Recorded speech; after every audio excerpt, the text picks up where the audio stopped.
নাজানো এইবাৰ অসমখনত কি হৈছে আৰু ৰিজাল্টটোক লৈ কিয় এনেকুৱা হৈ আছে। প্ৰথম অৱস্থাততো মেট্ৰিক পৰীক্ষাক লৈ উতল বতল হৈ গ'ল, আজি নিদিয়ে কালি দিব, কালি নিদিয়ে আজি দিয়ে, এনেকৈ কৰি মেট্ৰিক পৰীক্ষাৰ ৰিজাল্টটো দিয়া হ'ল। এতিয়া মেট্ৰিক পৰীক্ষাৰ ৰিজাল্টৰ পিছে হায়াৰ ছেকেণ্ডেৰী ৰিজাল্টৰ ক্ষেত্ৰত কেনেকুৱা হ'ল, আজি নিদিয়ে কালি দিব, ডেট অহাকালি ফাইনেল কৰা হ'ল। মানে তেওঁলোকে আজিকালিৰ ফেক ইউটিউবাৰৰ কোনো অভাৱ নাই। মই তোমালোকক এই ভিডিঅ'টোত ক'ম HS ফাইনেল ইয়াৰৰ ৰিজাল্টৰ ডেট ঘোষণা কৰা হৈছে নে নাই বা ফিক্সড কৰা হৈছে নে নাই, কিবা এটা মিটিঙত বহিছে নে নাই। মই তোমালোকক এটা কথা কওঁ, আগৰ ভিডিঅ'ত হয়তো মই তোমালোকক কৈছোঁ যে তোমালোকৰ ৰিজাল্টৰ ডেট এতিয়া ঘোষণা কৰা হোৱা নাই আৰু ফিক্সড কৰা হোৱা নাই আৰু কোনো ধৰণৰ মিটিঙো বহা নাই।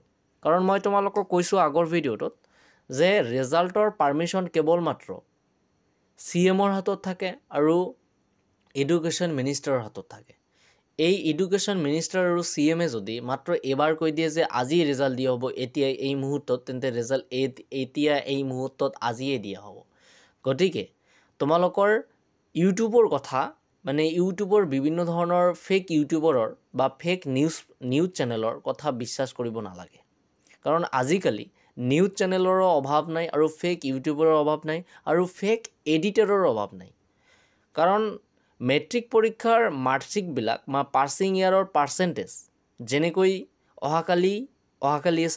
অহাকালি দিছিল 54 মিনিট আগত, 54 মিনিটছ আগত। গতিকে সেইটো এডিট কৰি তেওঁলোকে কৰি দিলে কি যে অহাকালি 9:30 মানত হায়াৰ ছেকেণ্ডেৰী ৰিজাল্ট দিয়া হ'ব। সমূহ ছাত্ৰ ছাত্ৰীতো অবাক, সমূহ ছাত্ৰ ছাত্ৰী এইটো ভাবিছে আজি মেট্ৰিক পৰীক্ষাত দিল, অহাকালি হায়াৰ ছেকেণ্ডেৰী পৰীক্ষাত দিবনে।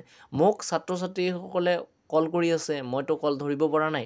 তাৰপিছত মই তেওঁলোকক কল বেক কৰি শুনিলোঁ এনেকুৱা।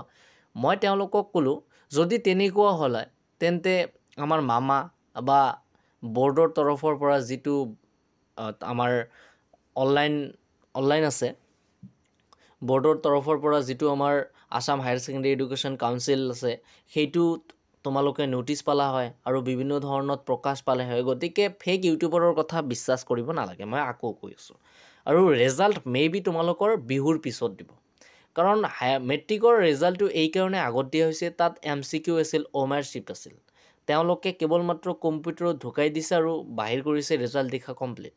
হায়াৰ ছেকেণ্ডেৰীৰ ক্ষেত্ৰততো তেনেকুৱা নহয়, হায়াৰ ছেকেণ্ডেৰীত MCQ নাই, সেইকাৰণে হায়াৰ ছেকেণ্ডেৰী অলপমান লেট হ'ব।